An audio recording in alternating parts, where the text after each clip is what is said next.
बिस्मिल्लाहिर्रहमानिर्रहीम। जी अस्सलाम वालेकुम।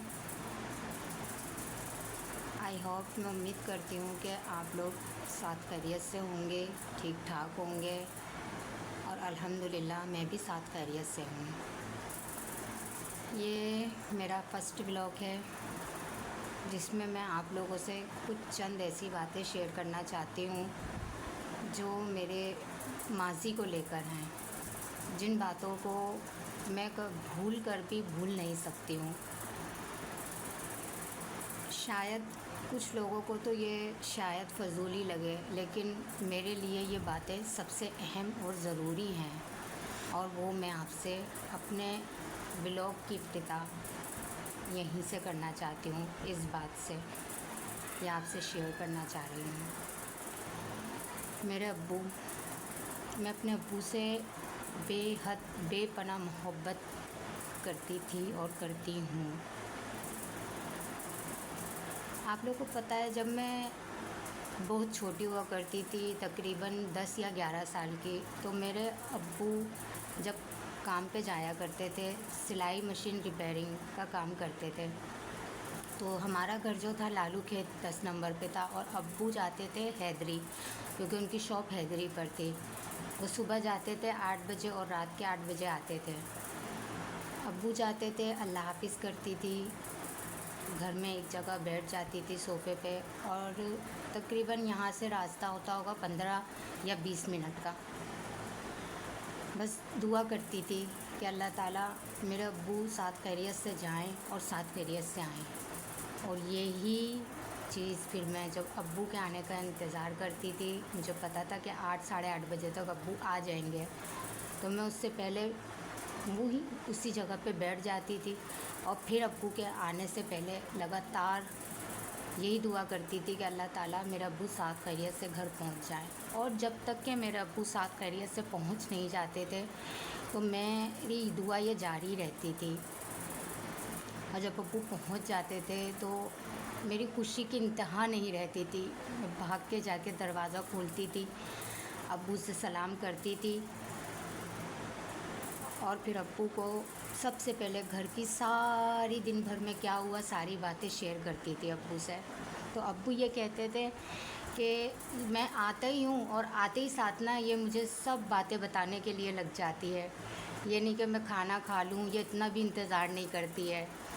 बस मैं ये होता था कि बस अब्बू आए हैं, मैं सारी बातें अब्बू से कर लूँ। फिर एक दिन वो आया, मेरी शादी हुई। शादी के बाद जब मेरा तीसरा बेबी हुआ, उसके बाद मैं 1.25 महीने में ही थी, तो मेरे अब्बू को अचानक से अटैक आया, फर्स्ट अटैक, जिस पे कि मेरे अब्बू को हम लोगों ने कार्डियो में एडमिट किया। वहाँ वो एडमिट रहे काफ़ी हफ्ते तक। तो उसके बाद जब उनकी छुट्टी हुई तो डॉक्टर्स यही कह रहे थे कि इनका बाईपास होना ज़रूरी है, जो कि मेरे घर वालों ने, मेरी मदर ने नहीं करवाया। डॉक्टर ने यही एडवाइस की कि इनका अगर आप बाईपास नहीं करवाते हैं तो एक वक्त वो होगा कि अल्लाह ना करे अगर दोबारा इनको अटैक हुआ तो आप घर से यहाँ तक के भी नहीं ला पाएंगे इनको। लेकिन अम्मी ने कहा कि अल्लाह मालिक है। खैर, अब्बू घर आ गए साथ खैरियत से। अब्बू 9 साल तक के बिल्कुल ठीक सही सलामत हयात रहे। उसके बाद कुछ 9 साल के बाद कुछ ऐसे इशू, थोड़ा नज़ला, खांसी, जैसे सीना जम जाना, ठीक नहीं होना, ये इशू थे। अम्मी गई हुई थी बहन के घर, तो भाभी का फ़ोन आया, वो घर पे अकेली थी, कि अब्बू की तबीयत ज़्यादा ख़राब हो रही है, अब्बू कुछ खा रहे नहीं, पी रहे नहीं, तुम आ जाओ। ये कि मैं अम्मी के घर से, अम्मी की ही गली में थोड़े दूर फासले पर मेरा रेंट का घर है, मैं वहाँ रहती हूँ। तो उसने मुझे फ़ोन किया कि आप आ जाओ, अम्मी नहीं है। तो वही मसले कि बच्चों को ट्यूशन भेजना है, मदरसे भेजना है। मैंने कहा बस आप जो है, मैं बच्चों को ट्यूशन भेज के बस आती हूँ, आप थोड़ी देर ये कि अब्बू को जैसे मेरा वेट करो थोड़ी देर और अब्बू का ख़याल रखो अब्बू को पूछती रहो, जा जा के उनको खाने पीने का पूछती रहो, नहीं भी खाएं, एक निवाला दो निवाला उनसे कहो कि खा लें वो, बस मैं आती हूँ, बच्चों को भेजकर मैं आती हूँ। तो मैंने अपनी भाभी से ये कहा।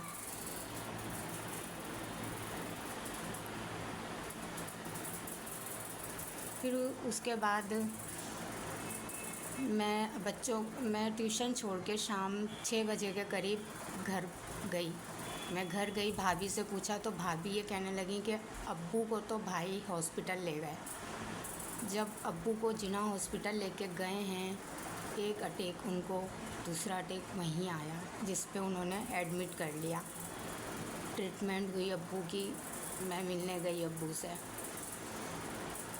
अब्बू से मिलने गई, मुझे अंदर जाने की परमिशन दी गई।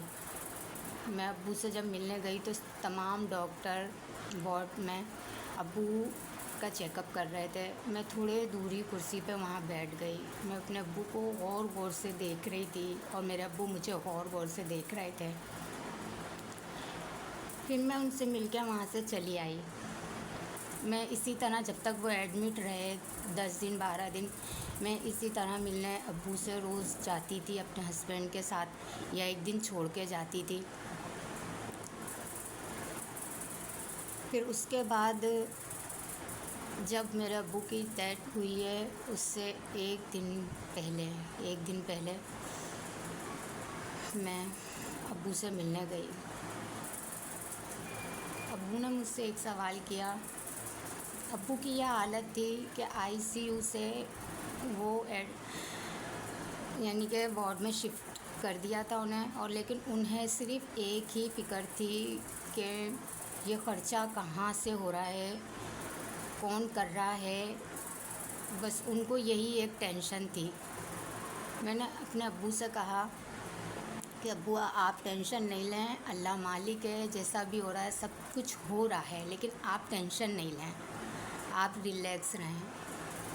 मानो कि जितनी देर तक मैं खड़ी रही ना वहाँ, तो मुझे ऐसा लग रहा था कि बस अल्लाह ताला ये वक्त यहीं ठहर जाए और मैं अपने अब्बू के साथ देर तक यहीं इसी तरह खड़ी रहूँ, अपने अब्बू को देखती रहूँ। लेकिन आप लोग को तो पता है ना कि जब हॉस्पिटल में मिलने का टाइम होता है, इतनी देर वार्ड में किसी भी यानी कि मुलाकात करने जाओ तो खड़े भी नहीं होने देते ज़्यादा देर तक के। तो फिर मैंने अब्बू से यही बातें चलती रहीं। मैं अब्बू के पास खड़ी रही, अब्बू को देखती रही। मुझे पता नहीं, न जाने क्यों ऐसा लग रहा था कि अब्बू से पता नहीं अब मेरी मुलाकात होगी भी कि नहीं होगी। लेकिन बहरहाल वहाँ से आना तो था, क्योंकि इतनी देर तक तो मैं खुद भी वहाँ नहीं रुक सकती थी कि इससे पहले कि मुझे वार्ड बॉय कहते कि आप बाहर जाएं।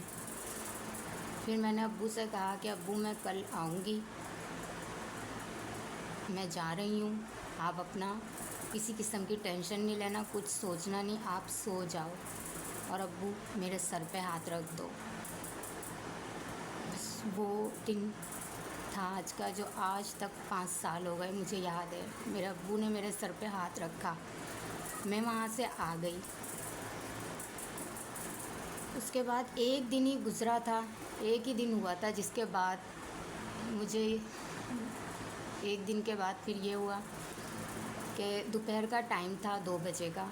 अचानक से मेरा दिल बहुत घबराने लग गया, बहुत ज़्यादा घबराने लग गया कि कहीं कुछ गलत होने वाला है या कि कुछ गलत हो रहा है, लेकिन मैं समझ नहीं आ रहा कि ऐसा क्यों हो रहा है मेरे साथ। फिर एकदम से अचानक से कॉल आई, यानी जिनकी सोर्स से डॉक्टर मेरे अब्बू की ट्रीटमेंट कर रहे थे, उनकी कॉल आई कि आपके अब्बू की तबीयत ज़्यादा ख़राब हो रही है और यहाँ कोई भी नहीं है। उस वक्त मेरे बड़े भाई और छोटे भाई दोनों, एक रात बड़े भाई एक रात छोटे भाई ये रुकते थे। उस दिन छोटे भाई रुके हुए थे जो कैंटीन पे नाश्ता करने गए थे। मुझे कॉल आई, मैं घर गई, जल्दी से घर गई। वहाँ मेरी बहन भी आई हुई थी हॉस्पिटल जाने के लिए, मेरे बड़े भाई भी थे। मैंने जाके घर बोला कि हॉस्पिटल से जो है कॉल आई है, अब्बू की तबीयत बहुत ख़राब है। और आप जल्दी पहुँचो। ये कह के वो सब चले गए। उसके बाद मैं अपने बच्चों के मदरसे गई, जहाँ मेरे बच्चे मदरसे पढ़ते हैं। वहाँ मैंने ये कहा कारी साहब से कि मेरे अब्बू के लिए दुआ करवाइए, मेरे अब्बू ठीक हो जाएं, उनकी तबीयत बहुत ख़राब है। जब मैं घर आई वहाँ से तो मेरा दिल तब भी बहुत घबरा रहा था। एकदम से फ़ोन आया छोटे भाई का और मैंने फ़ोन उठाया। उन्होंने मुझे यही कहा कि अब्बू नहीं रहे हैं, अब्बू चले गए। वो लम्हा मेरे लिए ऐसा था कि जैसे मानो कि दुनिया ही मेरी ख़त्म हो गई, मेरा जीना ही जैसे रुक सा गया है, क्योंकि मैं अब्बू के बाद जीने का तसव्वुर भी नहीं कर सकती थी। मेरे अब्बू मुझे इतने प्यारे थे, लेकिन कहते हैं ना कि सब अपनी अपनी ज़िंदगी और अपना अपना टाइम करके ही दुनिया से जाते हैं। बहुत मुश्किल से मैंने अपने आप को संभाला है, बहुत मुश्किल से। आज मेरे अब्बू को 5 साल हो गए हैं इस दुनिया से गुज़रे हुए, लेकिन मैं अब भी उनको इतना मिस करती हूँ कि जैसे ये मानो कि अभी कुछ चंद दिनों की बात है। और उनकी यानी कि मौत का सदमा मैंने इतना लिया, इतना गहरा, इतना रोई कि मैं बीमार पड़ गई। ना मुझसे कुछ खाया पिया जाता था, ना मुझसे सोया जाता था। खुद मैं इतनी नौबत पे आ गई थी कि मुझे अपनी ज़िंदगी का खुद नहीं पता था। मेरा इलाज हुआ, अल्हम्दुलिल्लाह, खाना पीना तो मेरा खुल गया, लेकिन नींदें 5 साल हो गए मैं अपनी नींद नहीं सोती हूँ। मुझे आज तक अपनी नींद नहीं आती है। मेरा इलाज हुआ, मुझे सुकून की दवाइयाँ, नींद की दवाइयाँ दी गई, जिसे मैं आज तक लेती हूँ और आज तक मैं ये लेके फिर सोती हूँ। मुझे खुद अपनी नींद नहीं आती है। मैं अपने अब्बू से बहुत प्यार करती हूँ और मैं करती रहूँगी, क्योंकि मैंने अपने अब्बू से ज़्यादा शायद इस दुनिया में किसी से ज़्यादा प्यार नहीं किया है। और मेरे अब्बू भी मुझे बहुत प्यार करते थे, बहुत चाहते थे। लेकिन कहते हैं ना कि हर इंसान ने दुनिया से जाना है, हमने भी कोई नहीं रहना है, हमने भी जाना है। ये थोड़ी ऐसी बातें थी मैंने अपने अब्बू को लेके आपसे शेयर की हैं, जो मैं ज़रूरी समझती थी। अगर आप लोगों को इस बातों से कोई एतराज़ है तो प्लीज़ मुझे माफ़ कर दीजिएगा। और अगर किसी को मेरी बातों से कोई भी मेरी बातें पसंद आई हैं तो कमेंट्स में जाके ज़रूर मुझे बताइएगा। वैसे तो हर बाप अपनी बेटी से बहुत प्यार करता है और बेटी ज़्यादातर अपने बाप को ही चाहती हैं, इसमें तो कोई शक नहीं है। लेकिन जिन जिन यानी कि पेरेंट्स ने मेरी ये वीडियो देखी है, सुनी है, तो मेरी हौसला अफ़ज़ाई के लिए मैं उनसे ये इल्तिजा करूँगी कि कमेंट्स में जाके कुछ ना कुछ ज़रूर मुझसे शेयर करें। मुझे आपके कमेंट्स का दिल से, तहे दिल से इंतज़ार रहेगा।